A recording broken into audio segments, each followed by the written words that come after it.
Bonjour à tous, c'est Franck et Romendil. Salut. Aujourd'hui, vous avez le droit à une vidéo de Tale of Bird sur PS2, un jeu Namco. C'est un jeu de rôle qui n'est pas sorti en France, qui est sorti au Japon en décembre 2004, c'est ça? C'est ça. Je dis pas d'ânerie. Donc, et qui ne sera sûrement jamais importé chez nous. Maintenant, je pense que depuis le temps qui s'est écoulé, on en a la confirmation, malheureusement. On va expliquer pourquoi après. En tout cas, c'est vrai qu'il est apparemment pas sorti non plus aux États-Unis. Oui. Et moi, à mon avis, c'est en grande partie parce que c'est un jeu qui est en 2D à l'époque, ou à l'ère où maintenant presque tous les jeux sont en 3D. Donc je pense que les éditeurs se sont dit ça va pas marcher. Et vous allez voir que c'est vraiment, pour ceux qui aiment la 2D, c'est un jeu qui est superbe. Vraiment. Bah ouais, mais il y en a qui ont toujours pas. Il y a des gens qui font du commerce, ils n'ont pas compris qu'un mauvais jeu en 3D ne valait pas du tout un bon jeu en 2D. Ah ouais. Voilà, c'est comme ça. Donc, version japonaise de bout en bout. Donc il y a eu maintes questions sur les forums pour savoir comment tu faisais, mais parce que voilà, on le redit une fois de plus pour pas que un topic secret, tu parles un peu japonais, donc tu t'en sors. Allez, je te laisse jouer, je te laisse expliquer un petit peu tout. C'est vrai que c'est dommage parce que du coup beaucoup de gens n'auront pas eu l'occasion de s'y essayer. À cause du barrage de la langue, mais donc les Tales of, il y en a eu plein, il n'y en a pas eu tant que ça qui sont sortis en Europe. Là ça commence à venir. Celui-là il est sorti avant le Legendia et le The Abyss. Et donc c'était un épisode en 2D, ça faisait longtemps qu'il n'y en avait pas eu. Alors on va voir un petit peu comment ça fonctionne, les bases sont toujours les mêmes, sauf que dans cet épisode ce qui est intéressant c'est que le système de combat c'est sur 3 lignes. On se rappelle le tout premier Tales of Phantasia, il fonctionnait sur une seule ligne. Et là, ils ont gardé ce principe, mais avec la possibilité de se décaler à tout moment, soit vers le fond, soit vers l'avant. D'accord. Donc ça permet de faire un peu plus de stratégie. On a plus d'ampleur au niveau du jeu, quoi. En plus. Ok. Donc après, tu te battais contre des litchis géants, j'ai l'impression. On peut choisir donc sa cible en figeant l'action. Et après, donc c'est comme dans la série, on a un bouton de technique spéciale qui nous permet, en faisant soit droite, soit bas, soit haut, soit gauche, de désigner une des techniques qu'on a assignées dans le menu. D'accord, ok. Donc un bestiaire qui a l'air d'être assez rigolo. Là, il y avait des litchis géants et un tournesol maudit. Donc qu'est-ce que ça va être après ? L'ambiance est excellente, c'est assez Heroic Fantasy, mais c'est vraiment pas mal. Bon, ça reste classique, c'est pas vraiment pour l'histoire qu'on le fera. Mais alors là, j'ai fait en sorte de changer de personnage parce qu'on peut évidemment choisir d'incarner, même dans les combats, n'importe quel membre de son équipe. D'accord. Pas forcément le héros attitré. Et donc ils ont évidemment chacun leur propre manière de se battre. Donc là on voit un petit peu la brute de l'équipe. Oui.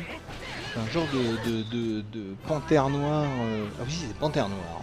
Avec un catogan. Ce qui est intéressant, c'est que c'est vraiment l'un des Tales of qui est les plus dynamiques. On l'a vu ici, ça va vite. Ouais. Ça va très vite, il se passe plein de vite. choses. On a 6 personnages en tout et 4, on doit en désigner 4 dans l'équipe. Tu l'as complètement fini, toi ? Moi, j'avais fini, j'avais même fait un dossier dessus, je le rappelle, pour ceux qui seraient intéressés pour en savoir plus. C'est un jeu qui est vraiment intéressant, il est relativement long, là on va peut-être voir la carte du monde, on la verra après. Ouais, une bonne durée de vie donc. Une bonne durée de vie, je crois que j'avais dû mettre 50 heures, pas énormément de quêtes annexes, mais il y a quand même de quoi faire. Voilà, là on voit vers la fin du jeu, on a accès à une espèce de dragon qui nous permet de survoler les zones. Il est joli en plus, il a des grosses oreilles rouges, c'est mignon. Et ça c'est comme souvent dans les Tales, il y avait ça dans les Symphonia notamment, mais même dans les autres, des phases où on voit parler nos personnages. Ça nous aiguille sur l'endroit où il faut aller, tout ça, puis ça met un peu de vie parce que t'as toujours le côté un petit peu dessin animé, manga qui ressort, quoi. Bon, la carte en 3D est pas géniale, mais c'est peut-être le seul truc moche du jeu, quoi, on va dire. Oui. Donc là, attention, des insectes ouvre-boîte ou un truc comme ça, je sais pas ce que c'est, mais c'est effrayant ton truc. C'est marrant parce que dans chaque zone, on voit vraiment le changement total de décor, changement d'ambiance et puis changement de type d'ennemi. Là, te pend dans l'œil. Ah, c'est dynamique, comme tu disais, c'est vraiment super dynamique. Ça puis, va... je sais pas si tu vois les effets, notamment pendant les sorts, tout ça, c'est assez impressionnant. C'est pour ça, là, on va faire le tour un petit peu des personnages dans cette vidéo. Et puis, après, j'en ferai peut-être une autre où on verra un peu plus de choses dans le système de combat, parce qu'il y a plein de trucs, là. Ils ont cherché à innover en trouvant des nouvelles idées. Là, notamment, si on regarde en bas les personnages, Oui, c'est un système de force, donc les losanges qui représentent nos techniques spéciales. d'accord. Donc, dès qu'ils sont remplis, on peut les utiliser. Ok. Alors, on a aussi la possibilité de se mettre en garde, même de sauter, de parer des coups. Donc, il y a pas mal de choses. Donc, bah oui, on pourra refaire une autre vidéo après. Là, c'est bien qu'on fasse le tour des personnages. On pourra refaire une Ouais. vidéo après si tu veux. Ou alors, je sais pas, si tu veux, soit on refait une vidéo de Tale of Rebirth, soit on fait une vidéo d'Alexandra Lederman. Bah écoute, je ferai tout ce que je pourrai pour échapper à Alexandra Lederman, donc tu n'arriveras pas, à mon avis, à me convaincre. Hein. Je pense pas. Donc, ça sera JM qui. Bah écoute, on verra comment ça va se négocier. Hein. Je pense que ça va être sanglant, je pense. Je sais pas s'il y aura peut-être des morts, hein, même, dans l'affaire. Mais non, mais franchement, je pense que c'est plus intéressant de vous montrer ça. Un jeu que vous aurez peut-être pas l'occasion de jouer. Oui. Et en plus, il y a beaucoup de gens qui aiment la série des Tales, donc je voulais vraiment le montrer pour qu'on voit ce qu'il y avait eu aussi. Parce que celui-là, c'est vraiment, moi personnellement, l'un de mes préférés. Je suis loin de les avoir tous faits. Ouais. Mais celui-là, je sais pas, il a quelque chose. Donc son côté 2D, déjà, si on aime, tout de suite, on adhère. Quoi. Je trouve ça superbe. Les sprites, ça me renvoie même à des jeux de baston, quasiment, les combats. Ouais. Donc, Donc que du bonheur. Ouais, l'aventure est longue.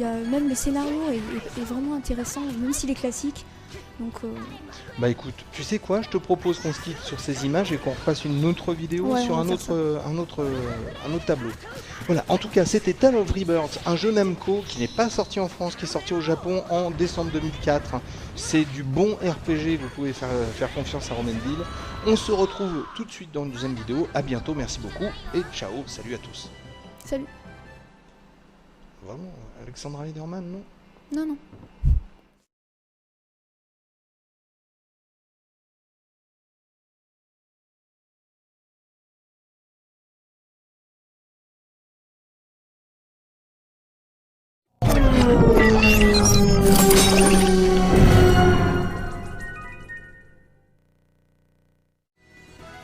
Bonjour à tous, c'est Franck et Romendil. Salut.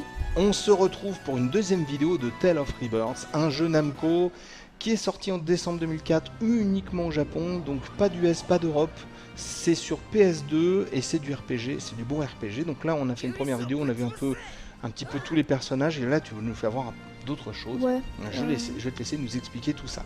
Alors déjà, je voulais rentrer plus en détail dans les possibilités. On a vu qu'on pouvait incarner chaque personnage, mais on peut aussi à tout moment changer. Bon, ça c'est du petit détail, je sais pas si vous avez vu. Enfin, je montrerai Oui, tout t'es à l'heure. passé du beau jeune homme à un petit garçon Ouais, avec le les petit cheveux rouges. magicien. Le petit magicien. Donc, Oula, là, ça il y se a- complique un peu. Hein. Alors, on peut penser à première vue que c'est... c'est le chantier. Oui, je cherchais un mot correct pour Voilà. décrire le chaos.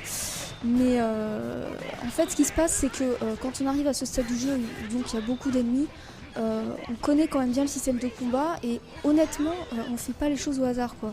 Même si des fois on a un peu de mal à lire l'action, faut bien dire ce qu'il y a parce qu'il y a énormément d'effets de part et d'autre. Ah, c'est. On ouais, arrive, on sait ce qu'on fait, on peut faire exactement ce qu'on veut. Donc là, ce que je disais, c'est qu'on peut changer le perso. Hein.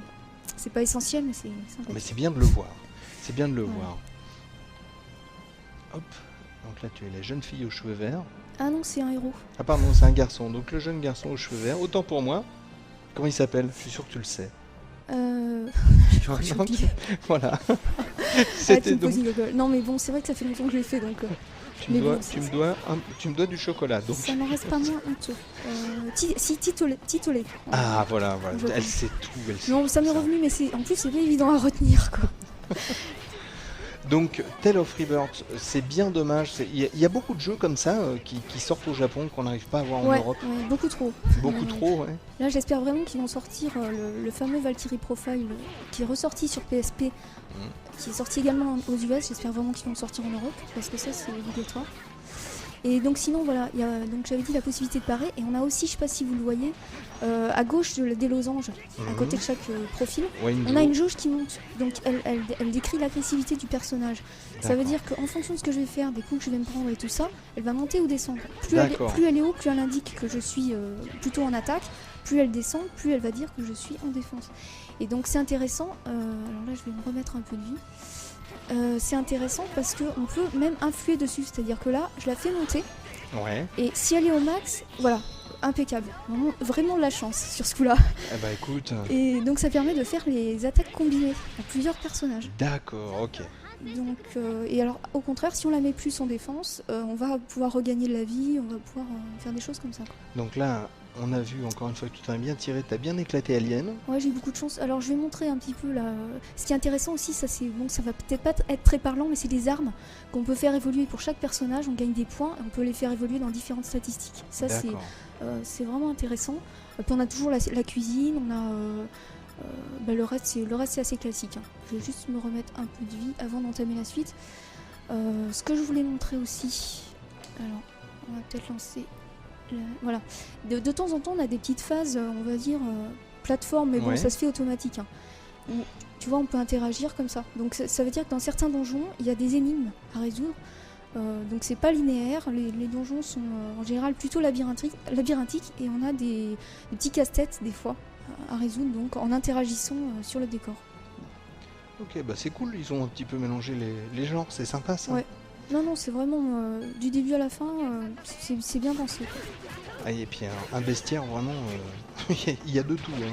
Il y a de tout dans ce monde-là. Bah là, ça commence à faire peur à ce Oui, stade du jeu. Ça te fait je- pas un peu peur d'ailleurs? je sais pas, non, ça va encore, je résiste. C'est sûr. Et puis je sais que t'es là pour me défendre, donc tout va bien.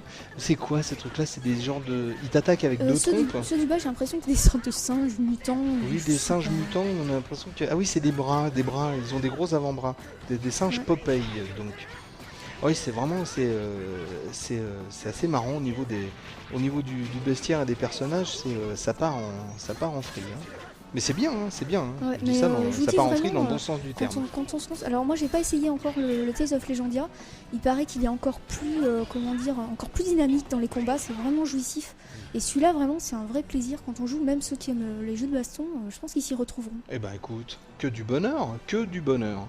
Que du bonheur. Est-ce que tu veux dire autre chose? Est-ce que tu veux nous chanter une chanson, truc, non? Non, bah écoute, je sais pas. Je rappelle une dernière fois qu'il y a un dossier dessus parce que. Ah oui, Parce que je pense qu'il y en a qui vont avoir envie de connaître ce jeu, peut-être en voyant cette vidéo, on sait jamais. ah oui, Donc ah oui. là, vous aurez vraiment des informations dessus, quoi. Parce que moi, il m'avait beaucoup plu, donc j'avais essayé de présenter un peu le jeu sous tous les angles. Enfin, tout ce qui m'avait plu, donc voilà, quoi. Je vous conseille. Eh ben écoute, hein, super, t'as tout dit. Un dossier donc sur Tale of Rebirth, un jeu Namco qui n'est pas sorti en France ni aux US, donc qui est uniquement en version japonaise. Donc si vous avez les moyens de lire un petit peu le japonais, et puis si vous avez la console qui va bien, c'est sur PS2, c'est du bon RPG, ne vous gênez pas. Voilà, en attendant, on vous dit encore une fois merci d'avoir regardé cette vidéo. Ciao, bonne journée à tous et bon courage. Salut! Salut!